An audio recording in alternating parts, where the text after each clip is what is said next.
안녕하세요. 반갑습니다. 네. 저는 이제 앞으로 1년 동안 여러분들하고 이제 부동산 공시법 같이 공부하게 될 양기백이라고 합니다. 만나 뵙게 돼서 반갑습니다. 첫 시간인데 다른 선생님들하고 우리 공부 방법이라든지 이런 것은 많이 들으셨을 테니까 공시법 얘기만 바로 들어갈게요.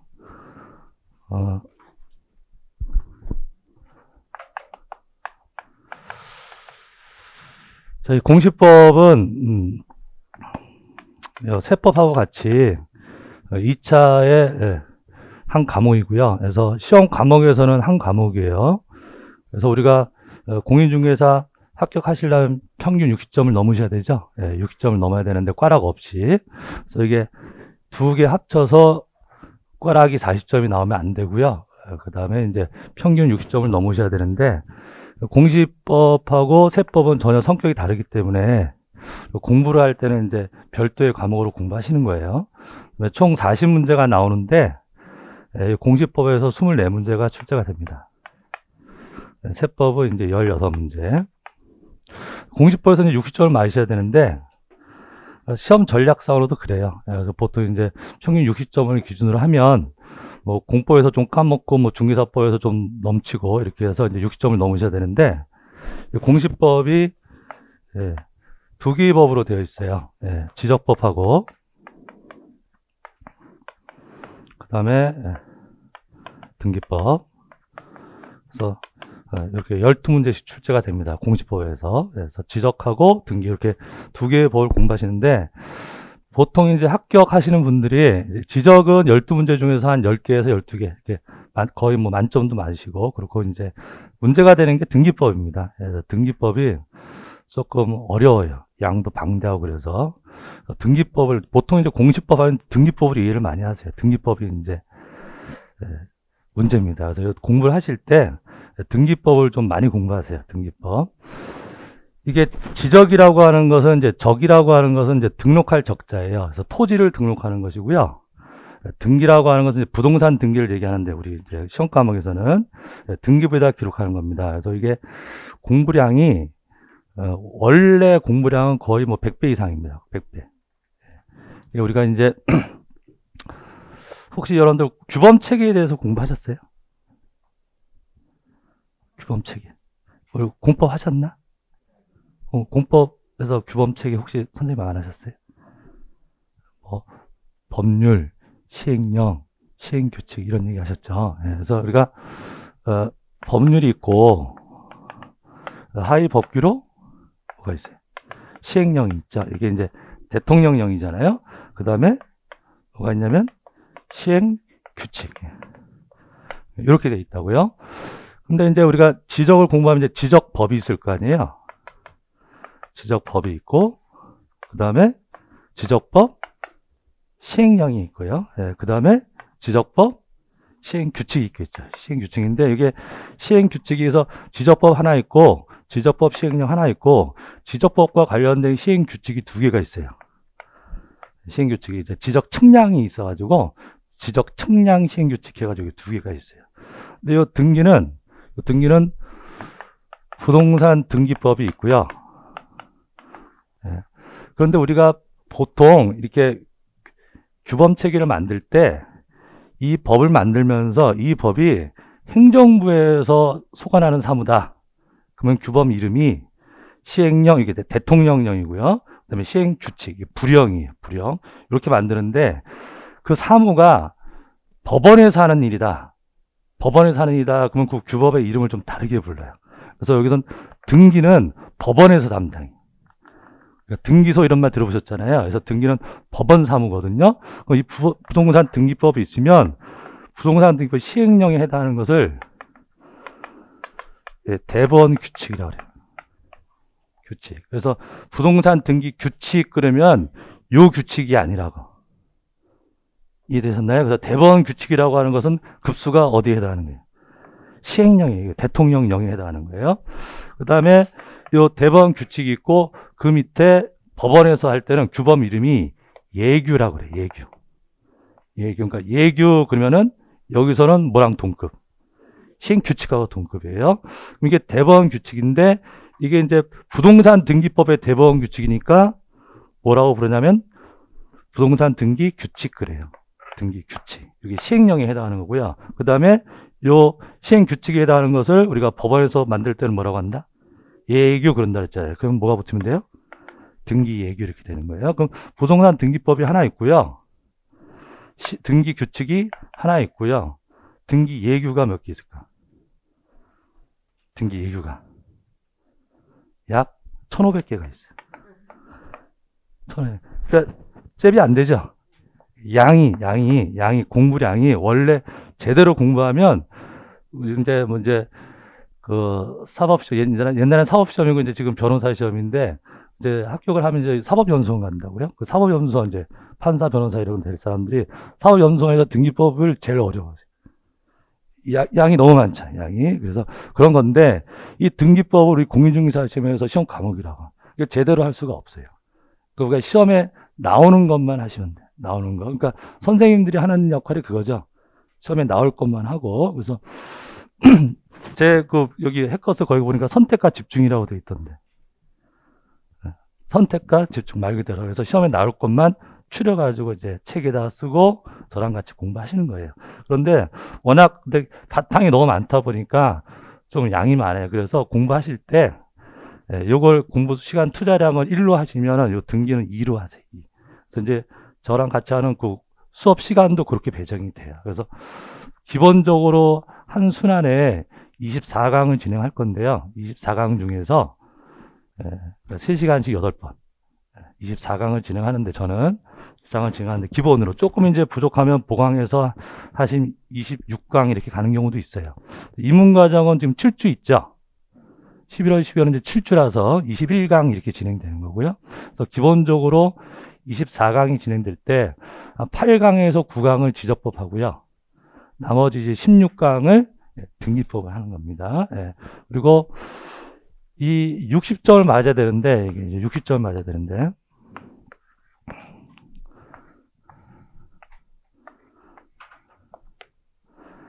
이게 지적은 이게 시간 투자예요. 공부하려면 어쨌든 공부하기 위한 이제 시험에 합격하기 위한 절대량이 있어요. 시간 투자하는 시간이 있으셔야 되는데 이게 시간을 투자해서 점수를 얻을 때 지적은 정비례예요. 정비. 시간 투자하는 만큼 점수가 금방 올라요. 근데 등기는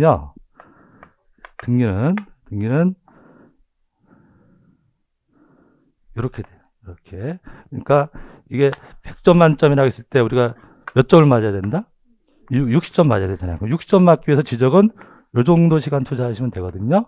등기는 요 60점을 맞기 위해서 요 정도 시간을 투자해야 돼요. 거의 2배 이상을 투자하셔야 돼요. 근데 보통 이제 이 등기 공부량이 부족하신 분들이 이제 시험에 임박하시면 요 구간에 걸리는 거예요. 한 30점, 40점 말고 등기를 포기해야 되나요? 막 이렇게. 그러니까 그런 일이 안 생기도록 하기 위해서 여러분들 시험 보기 내년 가을 때까지 좀 이렇게 꾸준하게, 근데 이게 단기간에 오르는 것이 아니다라는 것을 미리 생각을 해 두셔야 돼요. 그래서 꾸준하게 하시다 보면 어느 순간 갑자기 포텐이 터지는 때가 있어요. 계속 반복해서 듣다 보시면 이게 이해가 팍 되는 때가 있어. 그게 이제 뭐 빠르신 분들은 3월 달에도 터지시고 5월 달 시험 바로 직전에 터지시는 분도 계세요. 시험 보고 나서 터지면 안 돼.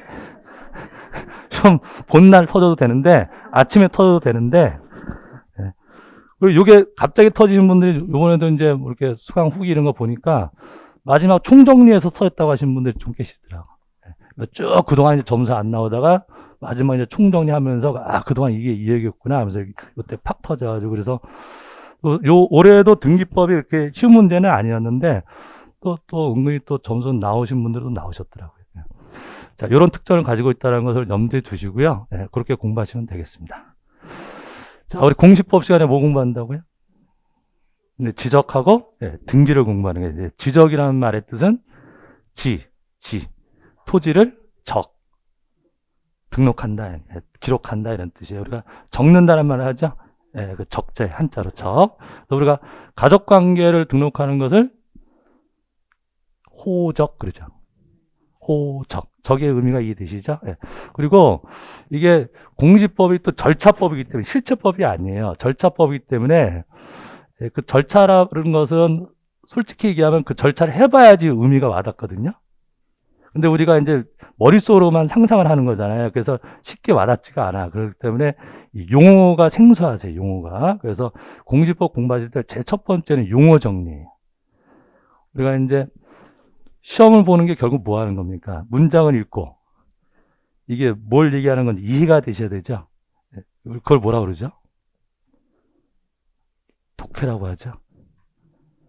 영어만 독해가 있는 게 아니에요. 국어도 독해가 있는 거라고. 그 문장을 읽고 의미가 들어와야 되는데 그러려면 먼저 뭘 아셔야 돼요.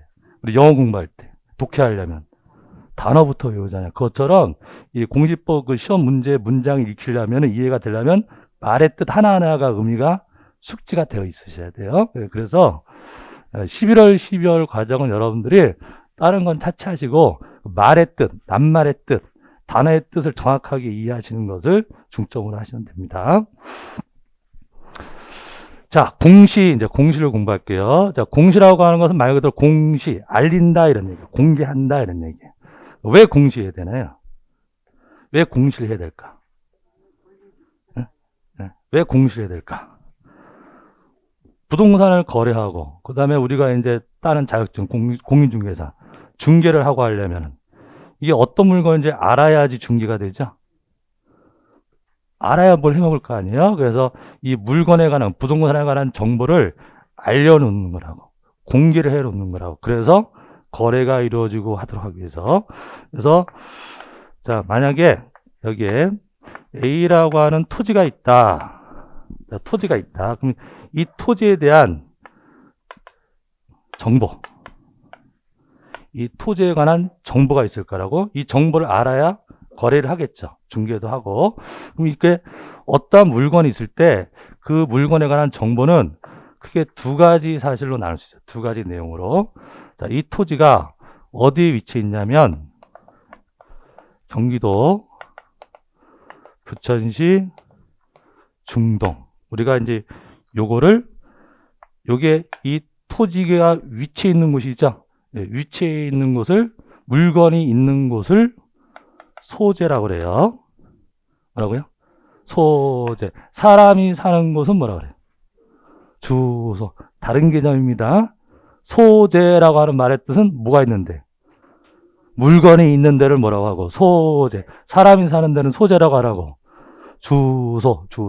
그럼 소재라고 하는 것은 뭘로 표현할까요? 행정구역으로 표현하겠죠. 그렇죠?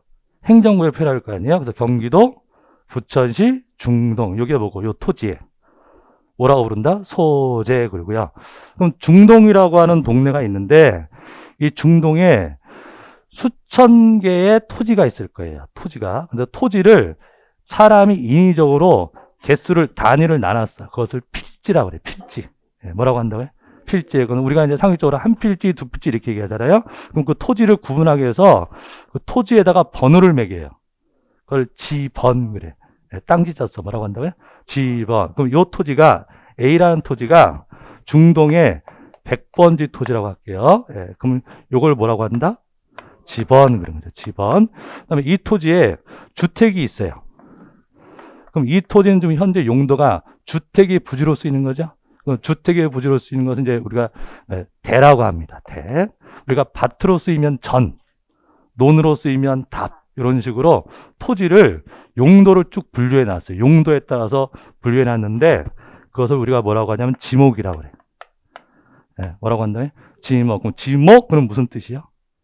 용도. 토지의 용도에 따른 분류를 지목이라고 하고요. 그다음에 이 토지가 면적이 200제곱미터라고 할게요. 자, 이건 뭐라고 그런다? 면적 그런 거죠. 그럼 이 토지에 관한 정보 중 이 토지의 소재, 지번, 지목, 면적 이런 내용들이 있을 거 아니에요. 그럼 요거는 요 토지의 사실, 현황을 얘기하는 거라고. 현황. 그래서 이런 것을 뭐라고 하냐면 토지의 표시라고 그래요. 뭐라고 그런다? 토지의 표시. 그럼 토지의 표시 그럼 어떤 거 얘기한다? 그 토지 뭐 소재, 지번, 지목, 면적 이런 것을 뭐라고 하나? 토지의 표시. 이게 법 용어예요. 이게 토지, 표시, 그러면 소재, 지번, 지목, 면적, 그러는 거고. 그 다음에 이 토지가요, 소유자가 갑이라는 사람이 있고요. 갑이라는 사람이 있고, 그 다음에 은행에서 대출을 받았어. 그래서 우리은행에서 대출을 받아가지고요, 근저당권이 설정되어 있어. 근저당권, 채권 체육액 10억에. 그럼 요런 내용은, 요거는 소유권에 관한 거고요. 요거는 무슨 권리? 근저당권, 요런 얘기라고요. 그럼 요런 것들은 이 토지에 무엇에 관한 내용이냐면 권리에 관한 내용. 권리에 관한 내용. 그래서 항상 우리가 어떤 물건을 얘기할 때 물건에 관한 정보는 이렇게 두 가지로 구분해요. 그 물건의 무엇에 관한 사항하고 표시에 관한 사항하고 그 물건의 권리에 관한 사항. 이거는 토지를 얘기했으니까 뭐라고 부르는 거예요? 토지의 표시, 토지의 권리 관계. 이게 만약에 건물이면 건물의 표시, 건물의 권리 이렇게 나누는 거라고요. 그럼 이런 내용을 알아야 되겠죠. 이런 내용을 알아야 되는데 그럼 이런 내용을 공시를 한다고. 알리는 게 공시잖아요. 그럼 공시를 할 때 어떻게 공시를 할까요? 알리는데 말로 알려. 야, 이 토지는 이런 토지야. 이렇게 말하면 그냥 한마디로 끝나는 거잖아요. 일회성으로 끝나버리잖아요. 그래서 알릴 때 장부에다가 적어둔다고. 이해되십니까? 장부에다가 적어. 왜 적어두는 거예요? 보라고. 그쵸? 보라고. 공개하는 거라고. 그래서 공시라고 하는 것은 말로 공시하는 게 아니라 장부에다가 적어둬서 공시를 하는 거라고요. 되셨습니까? 장부에다가 적는데 이런 내용을 적기 위해서, 토지의 표시에 관한 것을 적기 위해서, 공시하기 위해서 만든 장부를 토지대장이라고 그래요. 뭐라고 한다? 토지대장. 토지대장에는 어떤 내용이 들어가 있다? 토지의 표시에 관한 내용이 적혀 있는 거라고, 기록되어 있는 거예요. 그 다음에 이런 내용, 권리에 관한 내용을 적어둔 장부가 등기부예요. 뭐라고 한다? 등기부. 그러면 요거는 뭐라고 부르고요? 대장. 요거는 등기부 그랬잖아요. 그럼 대장이라고 하는 것은 요거 공시하려고 만든 거예요. 표시. 물건의 표시. 등기부는 뭘 공시하려고? 권리를 공시하려고 하고요. 그 다음에 이 장부에다가 적을 때, 기록을 할 때, 우리가 용어가 요 등기부라고 하는 것을 좀 특별하게, 스페셜하게 치는 거예요. 그래서 등기부에다가 기록하는 것은 등기라고 표현해요. 등기부에다가 기록하는 것은 뭐라고 표현한다? 등기 이렇게 표현하고요. 등기부가 아닌 장부에다가 기록하는 것은 등록이라고 표현해요. 일반적으로. 되셨습니까? 그래서 우리가 자동차 등록 원부라고 있죠. 그 자동차 등록 원부라고 하는 장부에다가 뭐 하는 거예요? 등록하는 거예요. 등록. 그러니까 개념을 잡으시면 등기부가 아닌 장부에다가 쓰는 것은 일반적으로 뭐라고 한다? 등록이라고 표현. 주민등록부라고 하죠. 주민등기부라고 안 하잖아요. 그 뭐라고 표현하는 거예요? 등록. 근데 등기부에다가 쓰는 것은 등록이라고 표현 안 하고 등기라고 표현한다. 이렇게 이해하시면 됩니다. 그러면 이게 토지대장이 있고 부동산 등기부가 있어요. 이게 토지니까. 그럼 건물이면 뭐가 있을까요? 건축물 대장이 있고 건물 등기부가 있고, 이게 부동산 등기부라서 이 부동산이라고 하는 것은 토지하고 건물을 다 포함하는 거예요. 그래서 대장도 토지대장, 건축물 대장이 있고요. 등기부도 토지등기부, 건물 등기부가 있는데 우리가 요 토지대장과 관련돼서 규정하고 있는 법이 지적법이라고. 우리가 공부하실 지적법이고, 요 부동산 등기부와 관련돼서 규정하고 있는 법이 부동산 등기법이에요. 등기법. 그래서 여기서 보시면 이제 여러분들 이제 실무 가시면 실무에서 이제 공시법의 의미는 뭐냐면 요거 읽을 줄 아느냐, 요거 읽을 줄 알아서 이것을 의뢰인에게 설명해 줄 수 있냐, 그게 목적이에요. 우리가 이제 공인중개사법 이런 거 공부하시면 이제 공인중개사는 중개를 할 때 중개 대상문을 확인하고 설명해 줄 의무가 있다고. 부동산 거래할 때 이게 어떤 물건인지를 설명을 해줘야 된다고. 공인중개사가 뭘 보고 설명해 줄까요? 요걸 보고. 되셨죠? 예, 그럼 대장에서는 뭘 설명해 주려고 대장을 보는 거고, 요거를 설명해 주려고 대장을 보고 권리를 설명해 주기 위해서는 등기부를 보는 거거든요. 근데 우리가 건물도 중개하실 수도 있고 토지도 중개하실 수도 있잖아요. 그럼 토지면 뭘 보고? 토지면 토지대장하고 토지등기부. 건물이면 건축물 대장하고 건물 등기부 이렇게 세트로 되어 있는 거거든요. 그런데 이 지적법은요, 말 그대로 지니까 토지 얘기만 하는 거예요. 그래서 지적법에서 공부하시는 건 건축물 대장은 지적법에 나온 내용이 아니에요. 건축물 대장은 건축법이 근거법이. 공시법 시험에 공시법의 건축물 대장은 안 나와요. 그러니까 지적이니까 무슨 얘기만, 토지 얘기만 나오는 거고요. 그다음에 또 하나 공부하시는 것이 무슨 법? 부동산 등기법. 부동산 등기법이니까 부동산이잖아요. 그러니까 부동산은 토지도 부동산이고 건물도 부동산이니까 등기법에서는 토지 등기부도 공부하시고 건물 등기부도 공부하시는 거예요. 되셨습니까? 예. 그래서 이렇게 법을 공부하실 거고요. 그래서 요 토지 대장하고 부동산 등기부 이렇게 나눠지는데 요 토지 대장에는 무슨 내용이 나온다? 토지의 표시 나오잖아요. 나오는데 이제 문제는 이제 여기서부터 이제 시험에 직접 관련인 건데 토지 대장이 토지 표시를 공시하려고 만든 건데 그렇다고 이것만 나오는 건 아니에요. 토지 대장에도 권리에 관한 내용이 나와요. 됐습니까? 예. 그 다음에 등기부는 뭘 공시하려고 만든 건데? 권리를 공시하려고 만든 거잖아요. 근데 그렇다고 등기부에 권리만 나오는 게 아니라 요것도 나와요. 그러니까 상상해 보시면 이 중동 100번지 토지 등기부가 있다고 칠게요. 중동 100번지 토지 등기부에 소유자가 누구다 이렇게만 나오면 안 되겠죠. 그럼 몇 번지인지가 나와야 될 거 아니에요. 그래서 등기부에도 뭐가 나온다? 토지의 표시가 토지 표시가 나온다. 그럼 어떤 내용이 나온다는 얘기예요? 토지 표시 그러면 등기부에도 소재, 지번, 지목, 면적 이런 내용이가 어디에도 써 있다. 등기부에도 써 있다. 그런데 기준이 대장이다 이 말이에요. 기준이에요. 그럼 등기부에다가 쓰는 소재, 지번, 지목, 면적은 대장에 있는 걸 갖다 쓰는 거예요. 기준이 요거니까. 그 다음에 이 중동 100번지 토지 대장도 있다고. 장부가 두 개 있는 거예요. 토지 대장도 있고 토지 등기부도 있고. 그럼 토지 대장은 요걸 공시하려고 만든 건데 그렇다고 여기 이것만 나오는 게 아니라 뭐도 나온다 그랬죠? 권리도 나온다 했잖아요. 근데 권리가 둘로 나뉘어요. 그러니까 세상의 모든 권리를 둘로 나누면 어떻게 나눌까요? 응? 세상의 권리를 둘로 나누면 어떻게 나눌까요? 응? 기준이 뭐냐에 따라 달라지겠죠. 사람을 둘로 나눠봐라. 그럼 어떻게 나누실래요? 남자, 여자 그렇게 나눌 수도 있고 생물학적으로 그죠? 공인중개사인 사람, 공인중개사가 아닌 사람 이렇게 둘로 나눌 수 있잖아요. 항상 기준이 뭐냐에 따라 달라지잖아요. 그러면 우리가 세상의 모든 걸 둘로 나눌 때 공시법에서 기준은 소유권이냐 아니냐예요. 이해되셨습니까? 둘로 나눠보자. 그럼 뭐 아니면 뭐? 소유권이냐 소유권이 아니냐. 그래서 그럼 요건 뭐고요? 소유권이고 근저당권은 소유권이 아닌 거잖아요. 그래서 권리를 소유권하고 소유권 외의 권리 이렇게 표현해. 뭐라고 표현한다?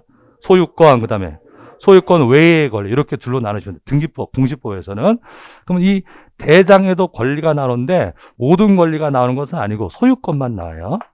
그럼 토지 대장에도 누가 나온다? 소유자가 나와. 그럼 토지 대장에다 쓰는 소유자는 등기부에 있는 걸 갖다 쓰는 거라고. 상호 관계를 이해하셨습니까? 네, 그래서 지금 제가 이렇게 얘기한 것은 기준을 얘기하는 거예요. 기준을 얘기하는 건데 그렇다고 대장에 표시만 나오는 것은 아니다.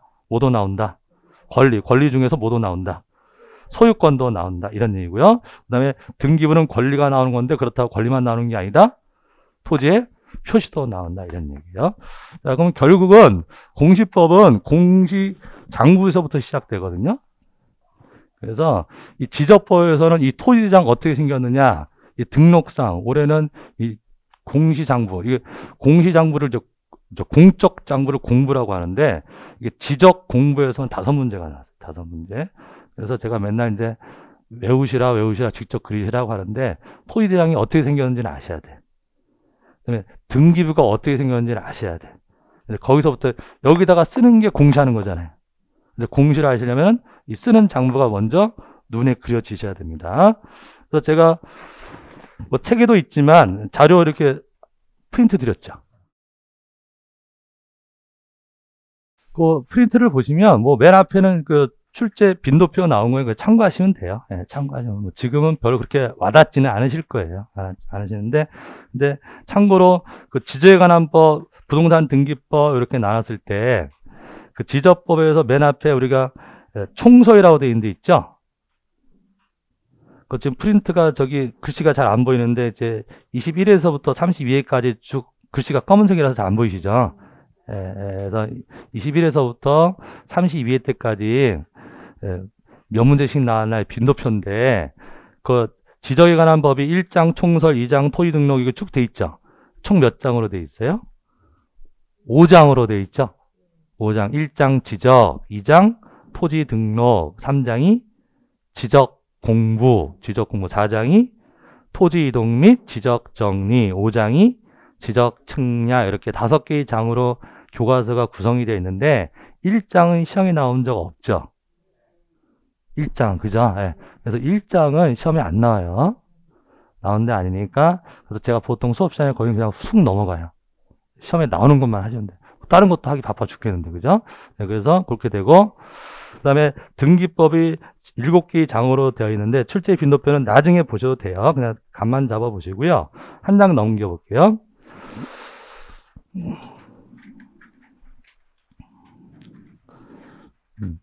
그 다음에 부동산 공시에 관한 법령 시험 범위라고 되어 있죠. 시험 범위. 우리 24문제 나오잖아요. 네, 24문제 등기법 12문제. 그 다음에 공간정보의 구축 및 관리에 관한 법률 제2장 4절 및 제3장 이렇게 돼 있어요. 시험 범위가. 우리가 등기법하고 무슨 법 하죠? 지적법 하잖아요. 지적법인데 이 지적법이 옛날엔 지적법이라고 있었는데 법 이름이 바뀌어가지고 측량법이라고 하는 법이 있었고요. 그다음에 수로조사법도 있었고 지적법 따로따로 있었는데 통합을 해가지고 측량, 수로조사 및 진행하는 법률 이렇게 했다가 2015년도에 수로조사 얘기는 또 뺐어요. 수로조사법은 또 따로 빼가지고 그래서 법 이름이 공간정보의 구축 및 관리 등에 관한 법률이에요. 한 번만 읽어보실래요? 법 이름이 뭐라고요? 공간정보의 구축 및 관리 등에 관한 법률이에요. 그럼 이 법에 2가지 내용이 규정되어 있는 거예요. 측량하고 지적.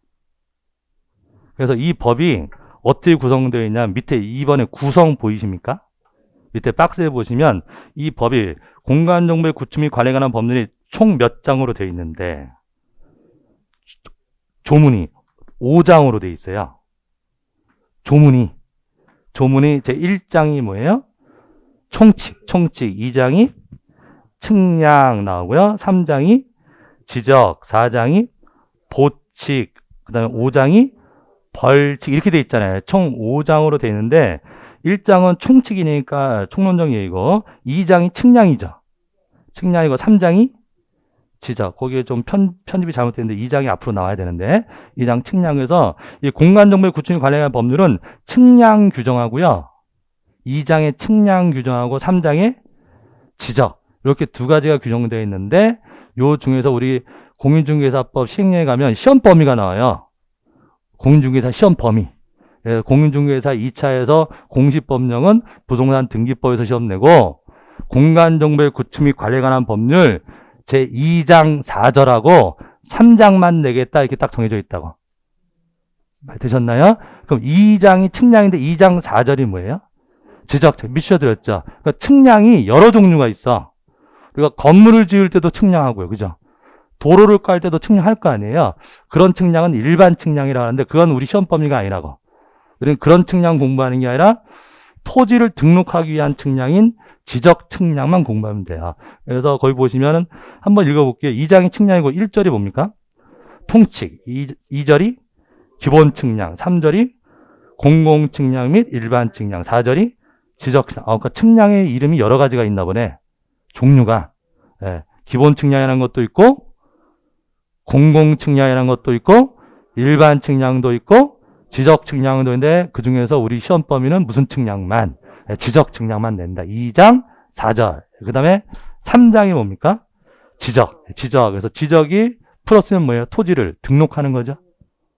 그래서 제 3장 1절이 토지의 등록. 그 다음에 지적 공부. 그 다음에 토지 이동 신청 및 지적 정의. 그래서 이렇게만 시험에 나오는 거예요. 그래서 우리 아까 책은 5장으로 되어 있는데 책 편제가 5장으로 되어 있는데 앞에 총칙은 시험에 안 나온다 그랬죠. 나머지 4개의 장 이름이 요거죠. 이해되셨습니까? 근데 순서가 지적 측량이 맨 뒤로 가 있는 것 뿐이에요. 측량은 좀 기술적인 얘기라서 순서는 맨 뒤로 뗀 것이고, 그래서 토지의 등록, 지적 공부, 토지 이동 및 지적 정리, 지적 취향 이렇게 4개의 장을 공부하시는 거예요. 되셨습니까? 네, 이렇게 공부하시면 되고요. 그다음에 넘겨보시면 왜 이 말씀을 드리냐면 그 밑에 보칙, 벌칙 이런 거 있죠. 법에서 이게 옛날에는 지적법이라고 하는 단일법으로 돼 있을 땐 그게 시험 범위였어요. 근데 지금은 시험 범위가 아니라고. 되셨습니까? 벌칙, 뭐 과태료 얼마냐 이런 게 시험 범위가 아니야. 그래서 옛날 기출문제 풀다 보면은 막 그런 얘기가 나오는데 그건 지금 시험에 나오는 것이 아니니까. 그리고 혹시 뭐 우리 책은 안 그렇겠지만 뭐 다른 책을 보시던 또는 모의고사 이런 데 보는데 지적법 문제를 푸는데 뭐 저랑 수업할 때 안 배운 내용이 나온다 그건 시험 범위가 아니에요. 그 시험 범위가 아니에요. 그냥 믿고 하시는 예? 언제부터? 12년. 오래됐어요. 예. 그 다음에 공간정보법으로 바뀐 것은 15년. 15년서부터 그렇게 된 거예요. 10년 넘었어요. 바뀐 지. 예. 자, 그 다음에 3번에 언제부터 바뀌냐? 갑자기 연동으로 보시니까 9년이네. 2009년. 그 2번에 나오긴 나와요. 그 연역 있죠? 그 연역 있죠? 그 연역에서 2009년에 했다가 또 2015년에 공간정보법 바뀌었다 이런 말 나오죠? 예. 시험에 나오는 건 아니니까. 예. 궁금해서 물어보신 거잖아요. 그죠? 예.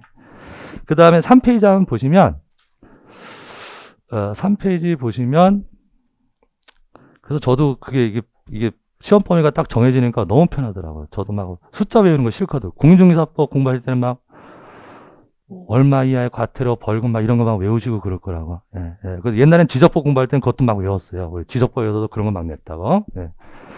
1년 이하의 징역, 1,000만 원 이하의 벌금짜리가 뭐냐 막 이런 거 냈는데 이제 지금은 지적법에 규정은 있어도 시험 범위가 아닙니다. 예, 아니고요. 그 다음에 3페이지 보시면 이게 토지대장 양식이라고 돼 있죠. 그죠? 예, 그거를 좀 보시면 지금은 차마 제가 첫날인데 외우라고는 못하겠어요. 예, 근데 이게 한 10번 정도 그리면 외워져요. 본인 직접 그리면 돼. 본인 직접 그리면. 예. 근데 이게 나중에 가면 또 마음이 급하고 하니까 안 그려져요. 그러니까 좀 시간이 있을 때 그려두시면 엄청 편해. 그럼 지적법은 기본적으로 점수가 나와요. 예. 그래서 그리고 제가 이걸 보여드린 이유는 이게 시험용으로 이게 이 구양식인데요. 이 토지대장 양식 제가 프린트로 드린 건 구양식이야. 옛날 양식인데 우리가 지금은 새 양식이 전산화된 양식으로 해서 책에는 우리 책에 있는 양식은 기본서라든지 교과서에 있는 양식은 현재 시행령에 있는 양식이거든요. 근데 내용은 똑같은데 이게 양식이 외우실 때는 시험용으로 외우실 때는 구양식으로 외우는 게 편해요. 구양식으로. 내용이 달라진 건 아니니까. 그러면 그걸 보시면 토지대장이라고 있죠. 가운데 토지대장 있잖아요. 딱 중심을 딱 잡아두고 요 왼쪽 위에 고유번호라는 게 나와요. 보이세요? 네, 뭐가 나온다고? 고유번호. 그럼 무엇의 고유번호? 이 토지의 고유. 그럼 토지를 구분하는데 번호를 매기는데 아까 그게 뭐죠? 지번이었잖아요. 그럼 100번지예요. 100이라고 하는 게 지번이잖아요. 그럼 100번지면 어떤 토지인지 알 수 있나요? 모르지. 앞에 뭐가 붙어야 돼? 행정구역이 붙어야 돼. 아까 그 토지는 어디 100번지? 부천시 중동 100번지잖아요. 수원시 인계동 100번지일 수도 있잖아요. 그래서 100이라고 하는 건 지번인데 100번지라고 하는 게 전국에 수천 필지가 있잖아요. 그래서 지번만 가지고는 어떤 토지인지를 특정할 수가 없으니까 앞에 행정구역까지를 다 번호로 만든 거예요. 그래서 서울시는 몇 번, 경기도는 몇 번, 경기도 몇 번, 근데 부천시 몇 번, 중동 몇 번. 그래서 행정구역을 다 뭘로 바꿔서 번호로 바꿔서 붙인 번호가 무슨 번호다? 고유번호. 그럼 우리나라 모든 토지는 고유번호가 다 다르겠죠. 그래서 맨 왼쪽 위에다가 뭘 쓰고 고유번호를 써요. 고유번호를 쓰고 그다음에 그 밑에 뭘 쓰고 소재. 보이세요? 저 따라오시면 돼요. 그림이 소재. 그다음에 뭐가 나와요? 지번 이렇게 나와요. 그러면 고유번호 어떤 번호가 써 있을 거고 소재 아까 보신 거 부천시 중동 이렇게 써져 있겠죠. 그다음에 집원 100 이렇게 써 있을 거라고. 그 다음에 오른쪽 위로 가시면 뭐가 나옵니까? 도면번호.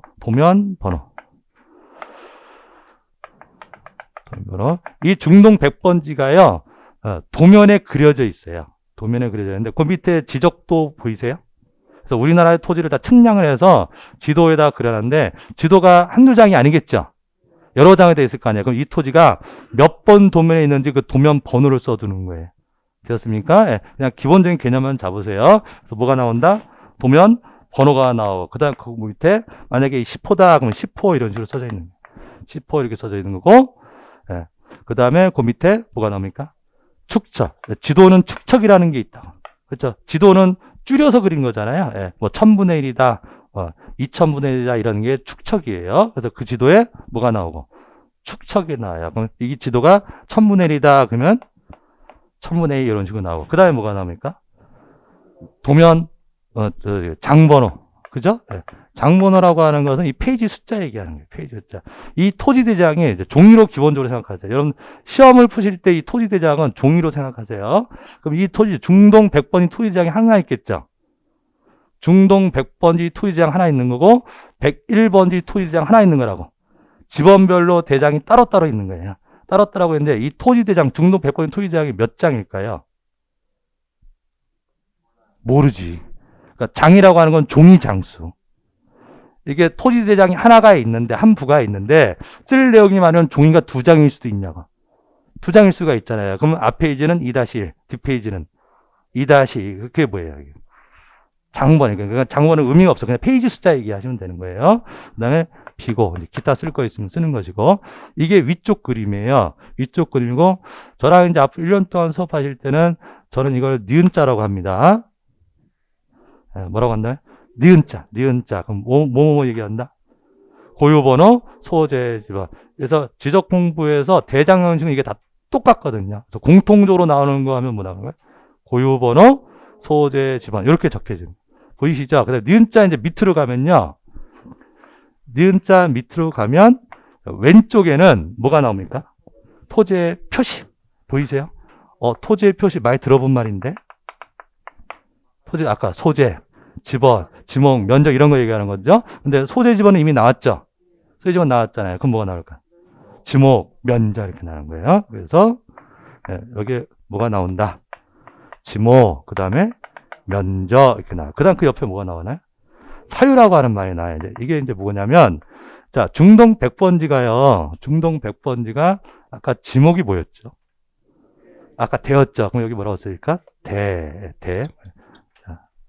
자, 대. 면적 200제곱미터 이렇게 써져 있는 거예요. 단위는 제곱미터예요. 자, 근데 이 중동 100번지가 100제곱미터가 될 수 있을까요? 토지를 쪼갠 거예요. 나눈 거예요. 분할이라고요. 한 필지를 두 필지로 나눌 수도 있다고. 나눴으니까 면적이 줄었겠죠. 다른 토지랑 합칠 수도 있어요. 그럼 면적이 늘어나겠죠. 그럼 면적이 늘어나는 것은 합병했다는 얘기고. 합쳤다는 얘기예요. 면적이 줄었다는 얘기는 분할을 했다는 얘기예요. 그러면 원래 몇이었는데? 200이었는데 뭐로 바뀌었어요? 100으로 바뀌었죠. 그럼 이거 지우고 100이라고 다시 쓴다고? 그러면 100으로 바뀐 사유를 써야 될 거 아니야. 그럼 여기에 1995년 3월 7일 분할 이런 식으로 쓴다고. 이거 뭘 쓴 거예요? 이거 바뀐 사유를 쓴 거예요. 이런 식으로 읽을 수 있겠죠. 그 다음에 이제 더 밑으로 내려가면 뭐가 나옵니까?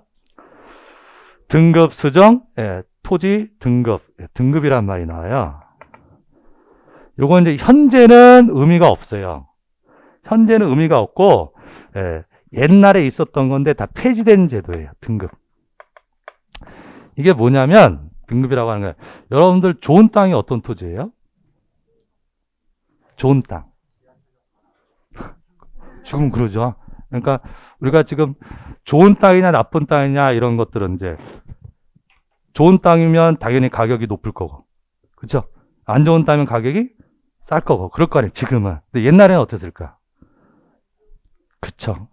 기름진 땅이냐, 그러니까 농사가 잘 되는 땅이냐, 잘 안 되는 땅. 그래서 그 각 토지별로 수확량을 계산했다고. 그래서 등급을 매겨둔 거예요. 그래서 옛날에는 세금을 거둘 때 무엇에 따라서요? 등급에 따라서. 이해되십니까? 예, 농경시대에는 그랬는데, 근데 지금은 의미가 없잖아요. 그래서 지금은 뭘 가지고 세금을 매기냐면 개별 공시지가, 공시지가 가지고 매긴 거죠. 그래서 등급은 있는데 옛날에 있었던 거 폐지된 제도인데 흔적은 남겨두는 거예요. 예, 새로 매기지는 않아요. 등급이라는 게 그런 개념이고, 그래서 맨 밑에 뭐가 나옵니까? 맨 밑에 등급은 이제 무시해도 되는 거라고. 무시하셔도 되고 등급 밑에 개별 공시지가. 예, 예. 그러니까 공시지가는 매 년마다 나오죠. 매 년마다 가격이 올라갈 거 아니에요. 뭐 떨어질 수도 있지만. 그래서 연도별로 뭐가 나오는 거예요. 개별 공시지가. 자, 요렇게 써져 있고요. 이게 왼쪽 라인이라고 생각하세요. 자, 제가 왼쪽 라인이라고 하는 것은 요 니은자를 기준해서 왼쪽은 뭐가 나온 거예요? 토지의 표시. 오른쪽은 뭐가 나왔나? 소유자. 아까 기억나세요? 요 대장에 토지의 표시만 나오는 게 아니라 소유자도 나온다. 저당권 이런 건 안 나오죠. 저당권 이런 건 안 나와도 뭐로 나온다? 소유자는 나는 거죠. 소유자. 그럼 우리가 소유자를 쓴다. 대장에다가 소유자를 쓴다. 그러면 5개를 써요. 항상. 소유자에 관한 사항을 쓴다라고 하는 것은 5개 쓰는 거예요. 그럼 5개가 뭘까? 그럼 당연한 거예요. 당연한 건데. 일단 소유자가 누군지 인적사항 써야 되나? 지금 누구를 쓴다고요? 소유자를 써야 될 거예요. 그럼 소유자의 인적사항을 써야 되겠죠. 우리가 인적사항 하면 뭐죠? 성명, 소유자 이름, 성명, 그 다음에 주민등록번호, 그 다음에 주소 이렇게 써야 되겠죠. 요 3개가 뭐가 돼요? 우리가 흔히 얘기하는 인적사항이죠. 소유자의 성명, 주소, 주민등록번호 보이세요? 주소, 등록번호, 성명 나오고. 그럼 소유자가 갑이었는데 바뀔 수 있을까요? 이거 팔면 소유자 바뀌는 거잖아요. 그럼 바뀌었다고 바꿔 쓸 거라고. 그럼 바꿔 쓸 때마다 왜 바뀌었는지 변동 일자하고 변동 원인을 써요. 네. 그래서 소유자 바뀐 날짜 무슨 날짜요? 변동 일자, 그 다음에 변동 원인. 그럼 소유자 하면 5가지는 그냥 나오는 거예요. 성명, 주소, 주민등록번호, 그 다음에 변동 일자하고 변동 원인. 자, 이게 어디에 나오는 내용? 어디에 나오는 내용? 토지대장에 맨날 나오는 문제라, 맨날 나오는. 그래서 지금 이제 우리가 쉽죠? 네? 그냥 쭉쭉쭉 따라오면 쉬운 거예요. 근데 문제는 기억이 안 나는 거예요. 기억이 안 나. 그때 그랬었는데, 그죠? 그러니까 자꾸 반복해서 외우셔야 되는데, 제 외우는 가장 좋은 방법은 직접 그려보시는 거예요. 직접 이 양식을 직접 제가 해보니까 직접 한 10번 정도 그리니까 완벽하게 그냥 안 잊어먹더라고. 그래서 그리실 때 이제 딱 기준하고 토지대장이 있으면 니은자 나와요. 니은자 뭐뭐뭐 고유번호 소재죠. 오른쪽은 별로 큰 의미 없어요. 니은자 나오고요. 밑으로 내려가면 양쪽으로 나누세요. 왼쪽은 뭐가 나오고 토지의 표시, 오른쪽은 소유자. 그럼 토지의 표시 그러면은 지목, 면적, 사유라고 하는 거 나오고요. 그 다음에 오른쪽이 소유자 하면은 인적사항에다가 변동 일자하고 변동 원이 이렇게 됩니다. 이게 이제 토지대장의 등록사항이 맨날 나오는 거. 시험 범위는 아니지만요. 건축물 대장은 어떻게 되어 있을까요? 건축물 대장은. 네? 네? 건축물 대장은 이렇게 나오고 여기가 건물의 표시. 여기는 소유자. 기본 구조는 다 똑같다. 네, 시험 범위는 아니지만 이건 이제 여러분들 실무 나가시면 토지대장보다는 건축물 대장을 많이 보실 거예요. 그렇겠지. 뭐 토지 하시는 분도 계시겠지만 주로 여러분들 뭐 아파트라든지 빌라라든지 이런 거 상가라든지 이런 거 중개하실 거 아니에요. 실무에서는 건축물 대장 많이 보시면 시험 범위는 아닙니다. 어쨌든 토지대장 양식을 좀 보시고요. 이게 토지대장입니다. 한 장 넘을까요? 한 장 아니 요 우리 네. 뒷장 가시면 4페이지에 아까는 토지대장 보셨고 이제 뒤에는 등기 기록이 나오죠. 등기 기록. 이 등기 기록이라고 그래요. 예, 그래서 등기부라고 이해하시면 돼요. 현재 이제 전산 등기부라서 등기 기록이라고 하는데 이 등기 기록이 보시면 서울특별시 서대문구 대신동 107의 18번지 토지 등기 기록이에요. 토지 등기 기록 한 번만 따라해 보실래요? 뭐라고요? 등기 기록. 등기 기록. 등기 기록하면 등기부라고 이해하시면 된다고. 예, 등기 기록. 그럼 이제 등기부가 있습니다. 표제부가 보이십니까? 맨 위에 표제부라고 하는 제목 보이세요? 예, 표제부가 있고요. 자, 그 밑에 갑구라고 보이세요? 예, 갑구라고 있고요. 그 밑에 을구라고 보이세요? 그래서 등기부는 이렇게 세 부분으로 나눠져 있어. 세 부분으로. 표제부, 갑구, 을구. 그럼 표제부는 물건 표시하는데. 물건. 그럼 이게 토지 등기부죠? 그럼 토지 등기부니까 표제부에 무엇의 표시? 토지의 표시. 그 부제로 가로 안에 토지의 표시 보이세요? 이런 게 이제 기초예요, 기초. 토지 등기부 표제부에는 뭐가 나온다? 토지의 표시. 그럼 건물 등기부면 표제부에 건물의 표시 이렇게 나왔네. 예. 토지 등기니까 토지의 표시. 건물이면 건물의 표시. 자, 그럼 표제부 보니까 표시번호 나오고 접수 나오고 소재, 지번, 지목, 면적 보이세요? 우리 아까 대장에도 나왔던 거. 소재, 지번, 지목, 면적 이런 얘기가 나오는 거고요. 그 다음에 갑구 볼게요. 자, 갑구는 소유권에 관한 사항 이렇게 써져 있죠. 자, 아까 우리가 권리를 어떻게 나눈다 그랬죠? 권리를 두 개로 나누면 소유권 아니면 소유권 외의 권리 이렇게 나누면 된다. 그러면 소유권 권리를 쓰는 데가 구예요. 구.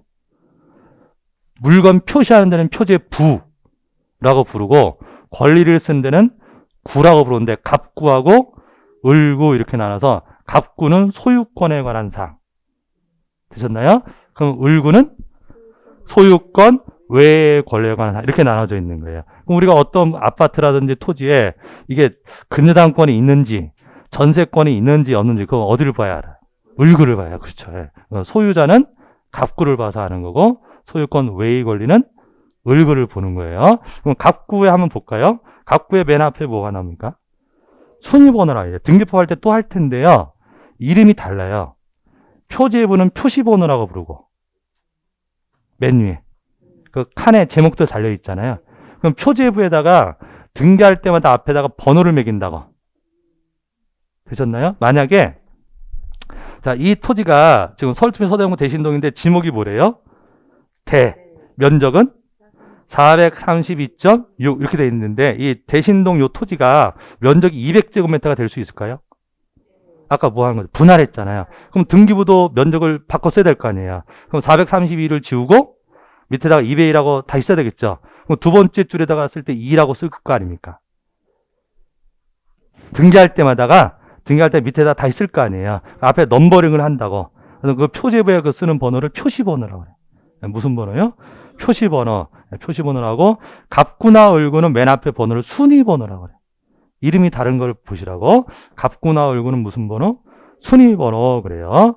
갑구의 순위번호 1번 이렇게 되어 있는데 등기 목적 뭐라고 되어 있나요?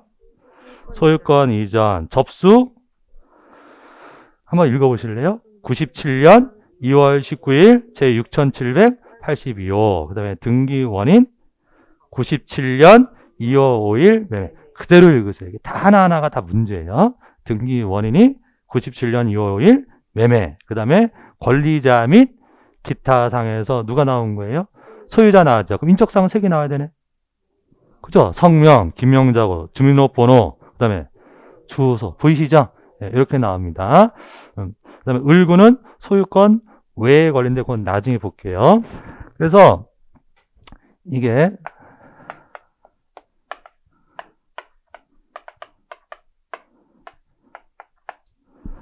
이제 소유자가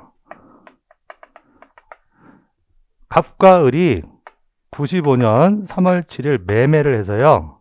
갑에서 을로 소유자를 바꾼다고 할게요. 그럼 등기부에다가 소유자가 바뀌었다고 등기를 할 거예요.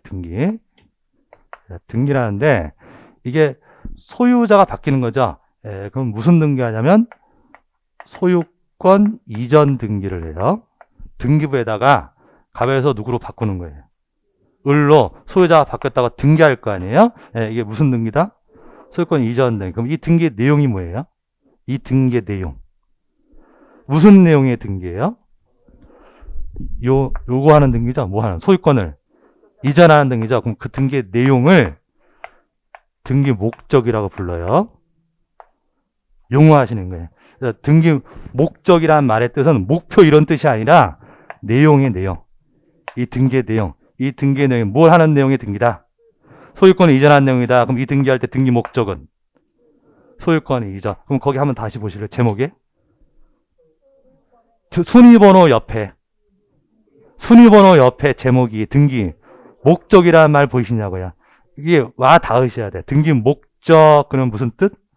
등기 내용. 예. 그러면 이 등기는 무슨 내용의 등기다? 소유권을 이전하는 등기다. 밑에 을구 한번 보시면 을구의 1번의 등기 목적이 뭐예요? 그냥권 설정. 설정이라는 말은 무슨 뜻이냐면요. 소유권 외의 권리를 만들어주는 걸 말해요. 설정이라는 말의 뜻은 무슨 뜻? 네, 소유권 외의 권리를 만들어주는 것. 만들어주는 것을 뭐라고 한다? 설정, 그래요. 따라 하셔도 좋아요. 처음에 하시는 분들은 따라 하시면서 이 말의 뜻을 음미하시는 게 좋아요. 전세권을 만들어줄 수 있어요. 없었던 전세권을 만들어줄 수 있다고. 그럼 전세권을 만들어주는 게 뭘까요? 그렇죠. 전세권 설정. 임차권을 만들어주면 임차권 설정. 저당권을 만들어주면 저당권 설정. 설정이라고 하는 건 만들어주는 거예요. 예, 그럼 만약에 우리가 여러분들 임대인, 임차인의 개념은 아시죠? 임대 놓는 사람이고 임차인은 사용하는 사람이잖아요. 그럼 임차권자는 임차인이죠. 임차권자. 임차권.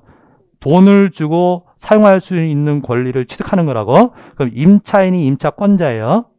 임차권을 갖는 거라고. 그러면 집주인은 임대 놓는 거죠. 그럼 집주인은 임대인이라고. 임대인. 그럼 임차권을 누가 설정해 준 거예요? 임대인이 만들어 주는 게 설정자라고. 그래서 소유자가 임차권 설정자예요. 말 들으십니까? 임차인은 임차권자고 임차권 설정자는 누구 말한다? 임대인을 말하는 거예요. 그럼 은행에서요, 담보대출을 받았어. 돈을 빌렸다고. 자기 집을 담보로. 그럼 은행은 담보를 잡은 거죠. 그 은행을 담보 잡은 사람이니까 저당권자라고. 은행은 뭐가 돼? 저당권자. 그럼 소유자는 만들어 준 사람이니까 저당권 설정자. 이게 헷갈리면 안 됩니다. 그래서 만들어 주는 것을 뭐라고 한다? 설정. 설정자 하면 소유자 얘기하는 거예요. 그러면 을구에 무슨 내용의 등기가 있어요? 등기 목적이 근저당권 설정. 근저당권을 만들어줬다 이런 뜻이 되는 거죠. 예, 예, 그렇게 살짝 개념 보시고 등기부에 등기 목적이 나오고요. 그 다음에 자, 그럼 요 등기 목적이 뭐가 돼요? 이 등기 목적이 소유권 이전. 예, 소유권 이전. 이게 와 닿으셔야 돼요. 등기 목적이 소유권 이전. 그럼 소유권 이전인데 왜 소유권 이전됐나요? 뭘 해서? 매매해서. 그럼 요 등기 목적, 이 등기 내용이 이루어지는 원인. 이걸 뭐라고 한다? 등기 원인이라고 해요. 등기 원인. 이게요, 갑인데요. 갑이 사망했어. 자식이 한 명밖에 없어. 그럼 소유자가 갑에서 자식으로 바뀐다고. 그럼 등기를 해요. 그럼 무슨 등기 할까요? 소유권 이전 등기예요. 소유자가 바뀌는 거잖아요. 그럼 무슨 등기? 소유권 이전 등기인데 원인이 상속인 거라고. 말 이해되셨나요? 그러니까 소유자가 바뀌는 건 다 무슨 등기인데요? 소유권 이전. 그러니까 등기 목적은 다 똑같은 거라고. 등기 목적은 다 똑같은데 뭐가 다른 거예요? 원인이다. 그 원인이 매매일 수도 있고 상속일 수도 있고 공짜로 줄 수도 있다고. 그 원인이 증여일. 느낌 오시죠? 등기부에다가 뭐도 쓴다. 등기. 원인도 써요. 그럼 원인을 쓸 때 원인 일자도 쓰는 거예요. 그러니까 거기 아까 제가 제도를 그리셨잖아. 그래서 등기 원인 칸에 보이세요? 등기 원인 칸에 97년 2월 5일 매매 보이시죠? 그럼 원인을 쓸 때는 원인 일자 및 원인을 기록한다. 말이 들리세요?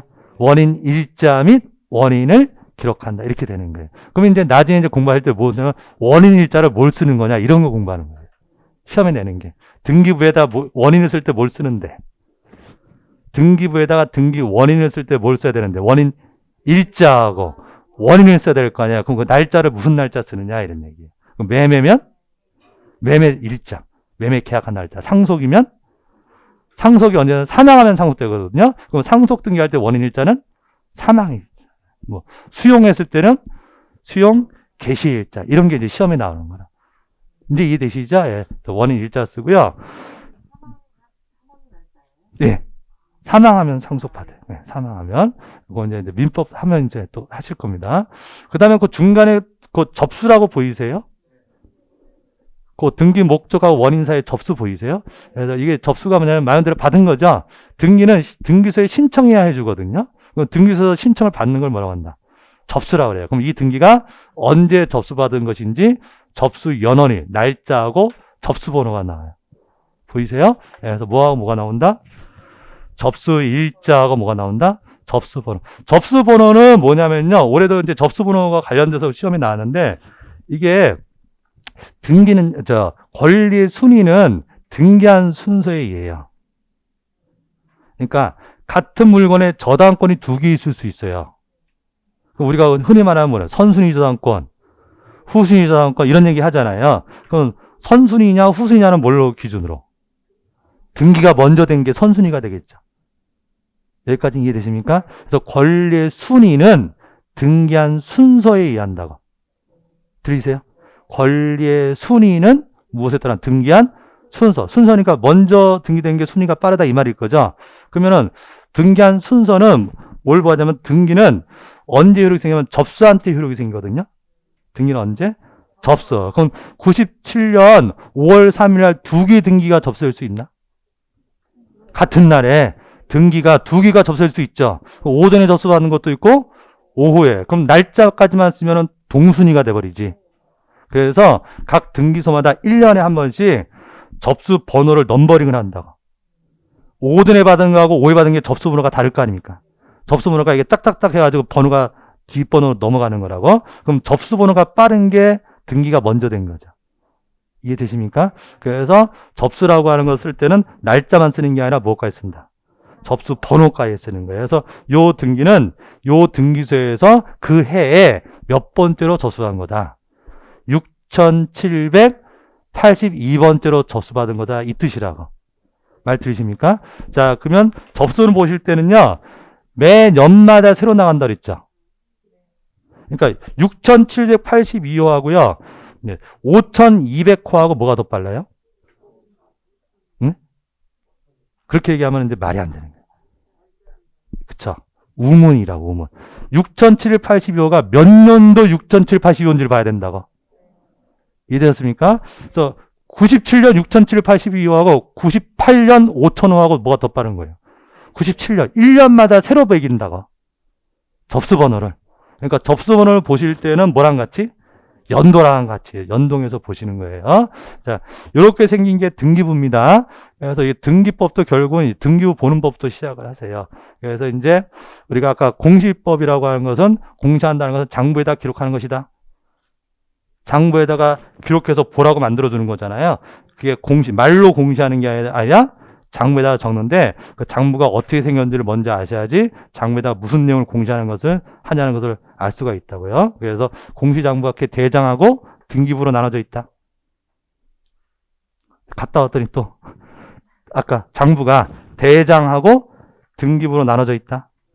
토지면 토지, 대장, 그 다음에 토지, 등기부 나눠져 있잖아요. 그래서 토지 대장이 어떻게 생겼는지 니은자 나오고 양쪽에 왼쪽에 토지의 표시 아까는 쉬웠는데 그죠?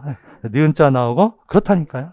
니은자 나오고 왼쪽에 토지의 표시 오른쪽에 토지장은 이렇게 생겼고 등기부는 어떻게 생겼고 표제부가 있고 갑구가 있고 을구가 있고 표제부에는 물건 표시하는 데고 네, 권리는 소유권은 갑구 소유권이 갑이잖아요.